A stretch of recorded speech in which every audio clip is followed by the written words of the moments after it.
welcome to another day of, well, actually night of Gulu Thursdays with me, Miss Kristen, and we have our CEO and founder, Miss Karen here. Hello, Miss Karen. Hi, everyone. Hi, everybody. I am so glad that all of you are here with us today because we are going to talk about a very, very important topic about language, okay? And this is something that we've definitely heard a lot about from like parents and families who are looking for some guidance on learning language for their children and maybe the possibility of complications here and there, but we have something completely fun for you guys to participate with us. It is a game, and you will see shortly what this game is. However, let's jump to the little presentation that I have prepared here. All right. So, Gulu Thursdays. So, welcome back, everyone. Okay, so before we kind of jump into our fun little game that we set up, we want to talk a little bit about our programs that we offer here at Gulu Gulu Learning Academy. And our most popular one is Circle Time. Now, a lot of you might be asking, what is Circle Time? Well, our Circle Time program is our most popular program that we offer here. It's designed to show students all 5 subjects that have so much to offer. It has the math and the language arts, the social learning, the sciences, and art and music all in one class. Okay, so of course, it's pretty popular.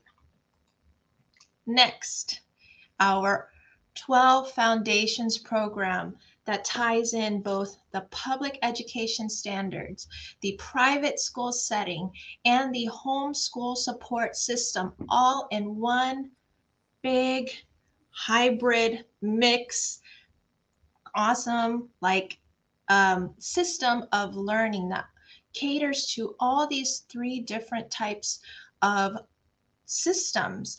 And this, however, right now is for the grades K and first for right now. This is just current.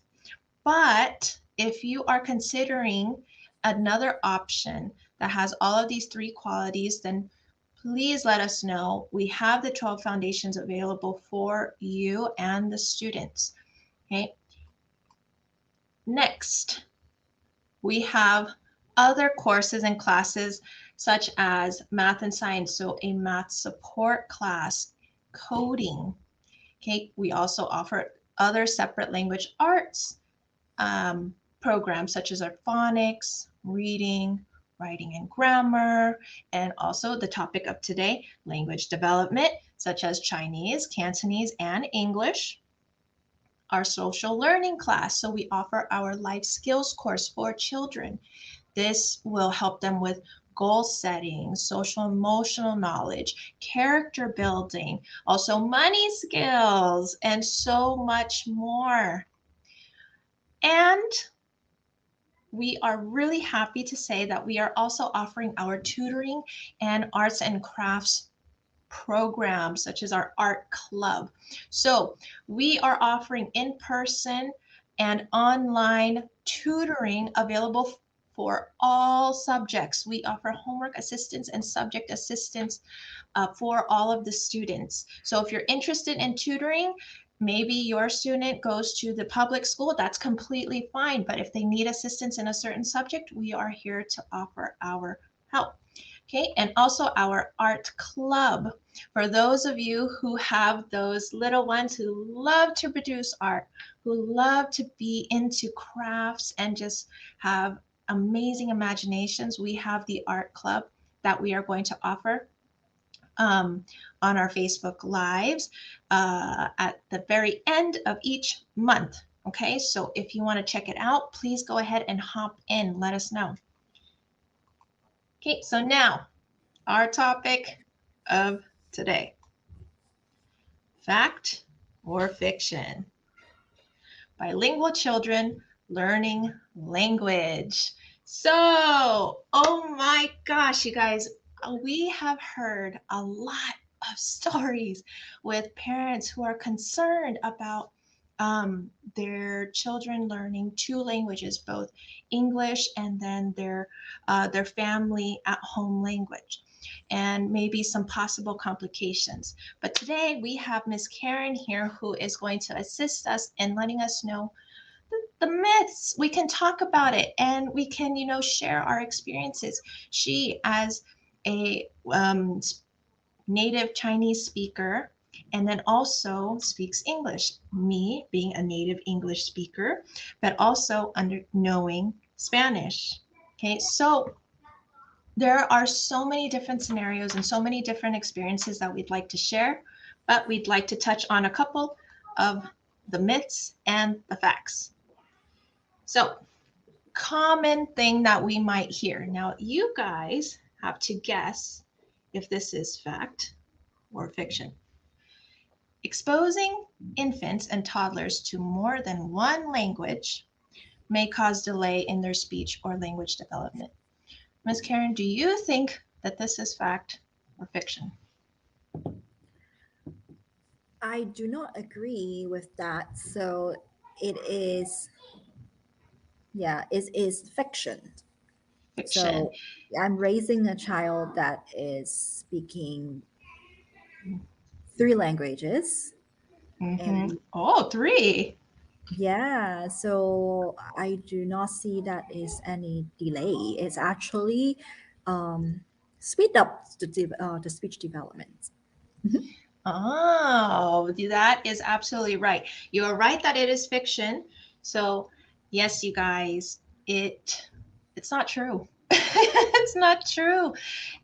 The exposing your little ones, your infants or toddlers to different languages is not going to really affect them, and not in a negative way. Miss Karen is a prime example of her and her daughter learning three languages, not just two, three, right? And it's the Mhm. Chinese and then Korean, right? Actually, Oh no, not German.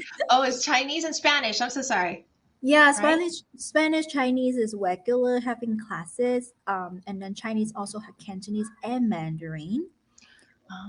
So I would Oh, say okay. four. I'm still working on the Cantonese now. So like, but I think fluently the dominant language will be English and Mandarin Chinese. Mhm. Okay. So Right. that is really awesome. So yes, you guys, this is not true. It's a myth. It's a myth. But it's a concern. However, it's a myth. Yes, my personal So, experience only just one mhm, case, but for the past when I observe student who might have the speech delay, it's not necessary because they are learning multi-language, so to say they have speech delay. They might be just have some articulation issues and need to work with a speech therapist. Definitely, I do not see the delays causing by because of they learning more than one language. Mhm. yes. So this is really really great information, because I know that the parents are concerned with those things. Um, they obviously want the best for their children, and speech being a very very important thing. But you guys, it is there's so much positive to this, and like taking from the information that and research that we have found, and the milestones of pre-language development is all the same in all languages. So most bilingual children, their first words are, the typical, like mama, dada. And then by two, most of the bilingual children can use like two-word phrases like my bomb, no juice. And then bilingual toddlers might mix parts of the words from one language and another part from another language, but this is normal. It is something that they are going to end up decoding later. They are Mhm. using their current knowledge in order to communicate. Now, if it's mixed, that's not a negative thing. They are using what they know. However, the more that they begin to speak and learn the language, they will start to decode and start separating the two. Okay. And this is essentially what happened to me, I was learning both Spanish and English at the same time because my mom is a native Spanish speaker and my dad, he spoke English. So my mom, when I was at home, she would speak to me in only Spanish, and my dad would only speak to me in English. So I had to switch all the time Yeah. until I went to school, and then I spoke English there. But yeah, I still spoke Spanish at home. Yeah, do you sometimes mix up and speak two language together, or you can actually able to figure that out pretty well? I was able to figure it out on my own.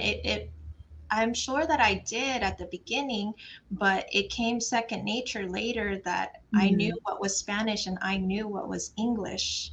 Mm-hmm. So that you kids can tell the difference. You know, at the beginning maybe not. They're just learning, but later they will start differentiating which word corresponds with which language. Yes. And I want to tell about a little suggestion for the parents about how to overcome the milestone for pre-language development, not just saying just specifically one language, but just communication skill for you to interact with your child. I would always suggest them to play ball game.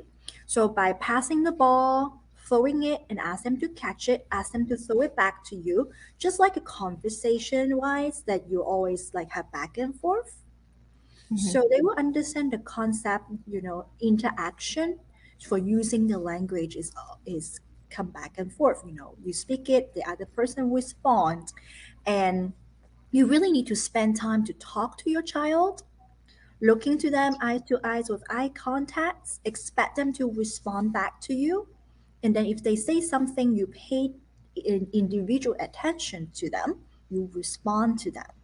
So yeah, this is really helpful for the milestone to get over it if you realize that your child doesn't talk much, or why my child has the speech delay. I think this is a very good practice for a parent to keep that in mind. Communication skill does need to have practice and show them how to start. Mhm. Yeah, that's right. That's right.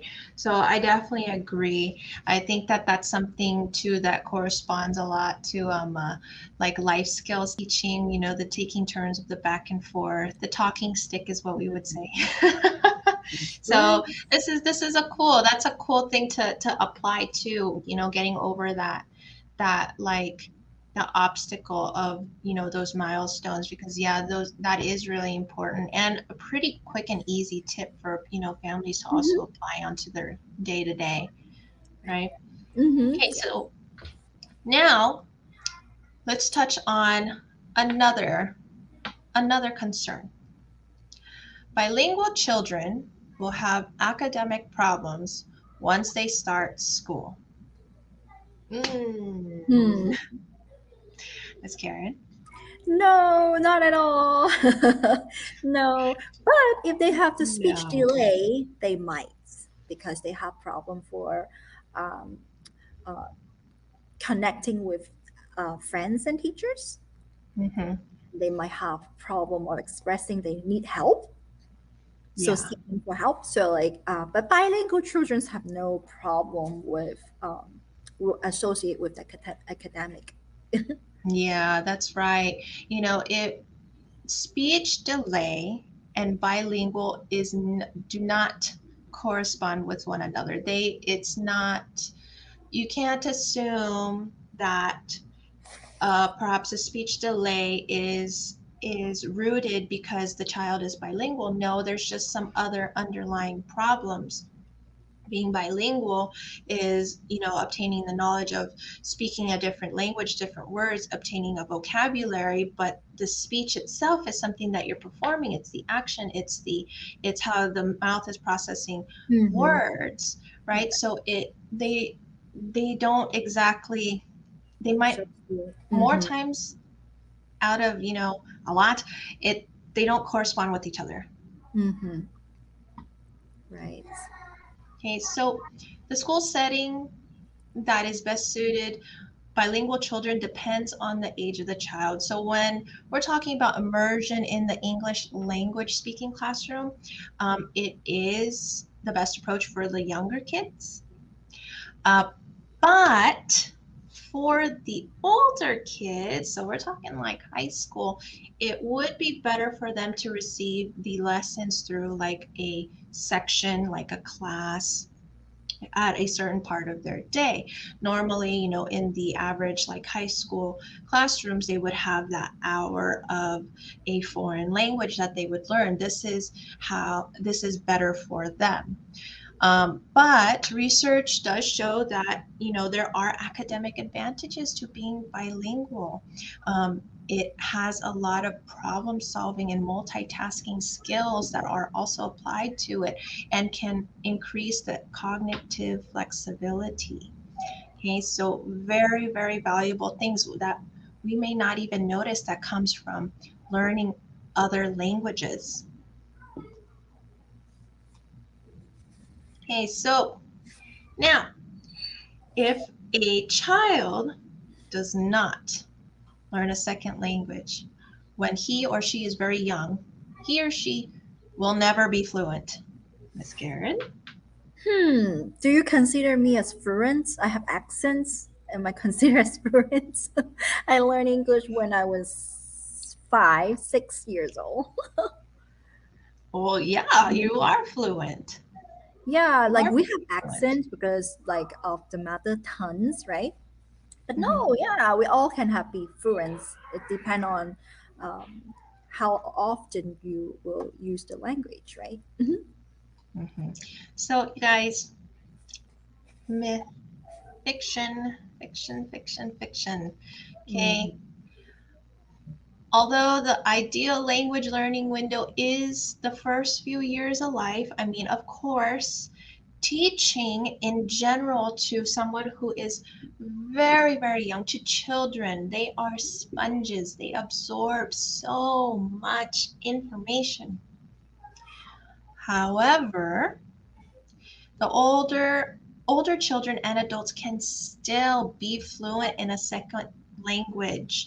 Okay, an example, one of our teachers here at Gulu Gulu, Miss Mara, if you've heard of her and you've seen her here, she is the Spanish teacher here for Gulu Gulu. And get this, you guys, her native language is English, and she learned Spanish later on in during her college years. I'm sure her high school and her college years, and is now extremely fluent in the Spanish language. And in fact, to add on to her amazingness, she is in Spain speaking Spanish every day, interacting with Spanish speakers, and she is doing just fine. She is doing absolutely fine, and she is amazing at her Spanish. I've spoken to her in Spanish, and we communicate very well. I understand her. She speaks very Mm. nicely. So, yes, even though you might be older, you can still learn fluent, a fluent foreign language. I think Mr. Jacob too. Mr. Jacob is German, right? Can speak a little German, bit of German. but I think his family also speaks, like some of his family speak Spanish, and his minor is Spanish too. But That's right. he never speak with you in Spanish yet, right, Miss Kristen? You need to. No, I haven't heard his Spanish yet, but didn't he stay in Korea for a while? Didn't he learn Korean? Yes, he did learn Yeah. Korean. Hmm. Oh, that's so interesting. I would love to learn some Korean, but I'm definitely working on my Mandarin because since a lot of our students are Students, Mandarin speakers, I feel right? like I'm put in the position where okay, I can practice right now. Hmm. So Yes. I like to help the kids when they like are counting, like they're counting in Mandarin, and they're Mm. like er san so, and I'm like oh Here you go. whoa You oh got my. You got it. Like Miss Anne too. Miss Anne has been with us for like 6, 7 years, and now she knows a lot of words of going to eat, going to bathroom, like things that student always mention. Yeah, no that's level. right. You know, I did take Mandarin in college. Yes, I took Mandarin in college, you guys. I took some. I Wow. know a little bit. I know enough to talk to maybe a 3-year-old, but I'm still working. I'm still, practicing Mm-hmm. my Mandarin. So it's Getting good. there. Getting there. So our next concern is if a child is not equally fluent in both languages, he or she is not truly bilingual. Hmm. How do we judge that? Well, hmm, It's truly bilingual, I feel like that can is an opinion. That is an mm-hmm. opinion. Not a fact. However, yeah, we can, like, for example, someone who it says like, oh, I can speak Spanish but I cannot um write it. Would you maybe say like, oh yeah, then you're not bilingual? But Hmm. no, you are bilingual. You can speak it. However, that also has a certain level of limitations, but you can still communicate in that other language. So maybe I know that for me, I was learning how to write characters, and I was able to speak okay, my Mandarin, but when it came to characters, I definitely had a hard time. I feel like that might be something that is similar to the children. Is that something that the children also, go through? Like the Mhm. very different, characters and stuff, like having, just seeing it being very different. Yeah, I think it's a very personal judgment to the opinion for considering bilingual. Hmm. I would say it's more like how do you classify for language proficiency? We're not saying you're not bilingual because you're not able to read newspaper.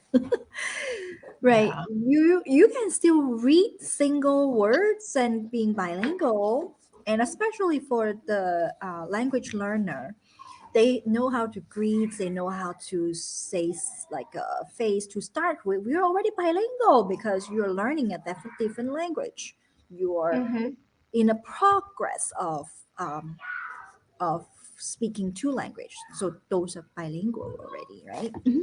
That's right. Even one of our students, he has been taking Spanish for a long time, with me and then now with Miss Mara. And he is doing such a good job. He has learned so much. Can he hold a extensive conversation in Spanish with me? I know that he tries his best to. However, that doesn't cancel the fact that he is now well, he's actually trilingual now because he speaks Mhm. English and Vietnamese and now Spanish.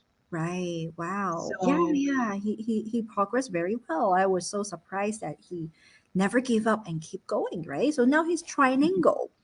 And mhm, that's the goal for all the students here at Kulu too. We provide opportunity. Each of them could be bilingual, trilingual, mhm, because Spanish teachers and Mandarin teachers are here every day. So they do that's have right. the opportunity to practice and become trilingual or bilinguals. And it's so cool. It's so cool when, they definitely like learn an additional language and stuff. And it's funny too because a lot of he actually told me that he noticed a lot of similarities with, certain languages. Like he was taking French for a while with Miss Reina and said, Hmm. Spanish and French have some similar words, so it made it easier for him to learn some French words. Wow, that's I true. was like, Yeah, right. Yeah, he find the correlation between languages. that's Amazing. right. So, you guys, the reason why this is a fiction. It's not. It's a myth. Hmm. Many people who are bilingual do have a dominant language. Of course, me. my dominant language is English. Maybe Miss Karen's dominant language is Cantonese and Mandarin. Okay, Mm-hmm. but it can change over time Is it? depending on how often you use the language. So as of right now, since Miss Mara is in Spain, probably her dominant language is Spanish right now. Spanish. Yeah. Mm-hmm. It is Spanish right now. But of course, if she comes back to the States, when she comes back to the States, it's going to be English again, right? Mm-hmm. So in the US, it's not uncommon for a child's dominant language to be English. It's completely normal. So, school age children usually prefer to speak in the majority language, the people who are around them, right? They will speak that majority language instead of the one that's spoken at home with maybe family and parents. So, just because someone is not equally fluent in both languages does not mean that they're not bilingual. They are. So, as long as you use and practice and use verbal communication and even practice writing and reading can improve it. However, communicating, being able to be verbal is just a very, very large step in itself. Mhm. So I definitely learned how to speak it before I learned how to read and write it. In fact, I ended up teaching myself how to read it. It kind of came like second nature. I don't know. It was weird, but I hear that a lot of people are the same way. They kind of, especially if the letters are similar to like the English language, for whatever reason, it kind of connects. Like it's easier to learn to read those words in a different language. Strangest thing. But yeah, so it comes very naturally after that. And then our next concern, learning two languages will confuse your child. Hmm. No, I don't agree. No, no, no. It's not. It's not going to confuse your child, you guys. It is definitely this is definitely one that I've heard a few parents mention last year during our like parent conferences or meetings, that they were concerned that their Mm-hmm. child would get confused.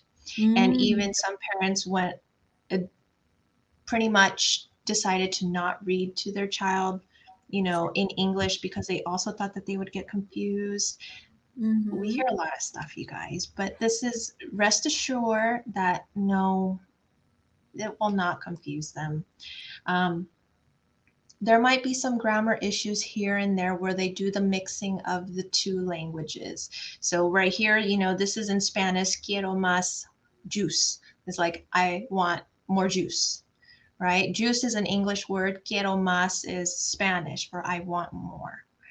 But when they're learning, the two different languages, of course, they're going to mix a little bit. But again, it's just because they are just starting to learn. But after they accumulate more vocabulary, Mm-hmm. they will start to separate. That will occur naturally. Mm-hmm. So is that something? So tell us a little bit about Ari when she was, first learning how to do the Cantonese, speaking with you at home. Was that something that you also like heard and experienced with her every now and then? Yeah, so from she has been pretty fluent in English because of the environment that she grew up in, was dominating by English.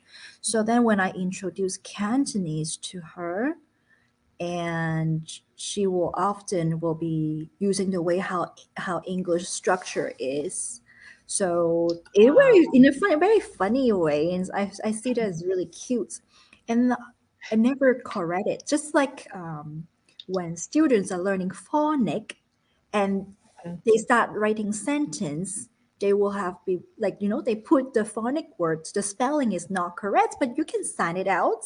So then the way how she speak is not in order for the sentence structure, but who cares? They are using the language. And I see that that is a really cute time. because it's developing, right? So, and I love to record it too. So over Mhm. time, she knows that she used to be going through that path. Um, and for the Chinese as well, I think there's a process. They will Mhm. be like able to understand first, and after they understand it, they might be start applying the language, but in a uh, incorrect way. The really cute stage. Yeah. That's the time you need to encourage them to say it out and let them know that you're Mhm. really enjoying this conversation. And then later on, they will continue to be speaking up to you. Mhm. So, yeah, then they can start to really use the language. So, right now, she can argue with her friends in Mandarin Chinese. And that's the dominant language at this time. So it was dominated by English and now dominated by Mandarin Chinese. And I hope that the next one will be a Cantonese that will be coming up. We just cannot give up for practicing the language though. Using the Mhm. language verbally, writing and reading, practice it like in a consistent time frame. You need to have a schedule. Hmm. Yeah, that's right. The consistency is a really big thing. And I think it's the same thing with every other subject or thing that you're learning or whatever you're doing is the consistency that you're learning it and practicing it and applying it. The with the kids, it is all a process. It is a process. And I know that, with Ms. Karen, you mentioned that the order of the words were different because she utilized the English order of the words when she was speaking, her Cantonese. And this is a really cute time. It's just a learning process, you guys. It's the same thing as learning to write. Words and sentences and stuff that they may not come out perfect at first. Even the forming your letters will not come out perfect at first. And so does everything else when we first start to learn something. Language is no different. It's no different. It is a process, but that as long as you continue to work at it, encourage them, they will continue to improve. So um, don't feel discouraged. Don't feel fear or nervousness that they might be using it or saying things a little wrong or might maybe not in the correct order, Hmm. because that is something that needs to happen in order for them to keep progressing and learning. Right?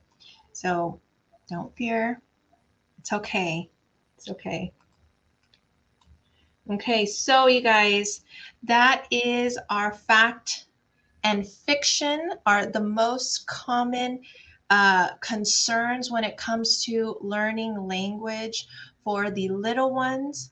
And so I'd like to mention our classes that we offer here, our language classes, for those of you who are seeking that consistency, for seeking, that extra help and practice. Okay, we carry our English language learning for those of you who dominantly speak another foreign language at home and want to improve your children's English, we are more than happy to help. Also, we have our Mandarin Chinese there too, and also our Cantonese Chinese class. So if you are interested, you guys, please let us know, because we offer all of these different languages. And in the future, I'm sure that there will be even more. So then that way you can change your bilingual child to a trilingual child. And I don't know what you would call a four, Lingo. quadlingual, a Probably. quadlingual. We're missing Spanish, so we are really cross-lingual then. Oh yeah, that's right. We are missing our Spanish. I'm Yeah. gonna add that in. That is totally right. I totally missed that. Okay, you guys. Oh, Correction. Spanish.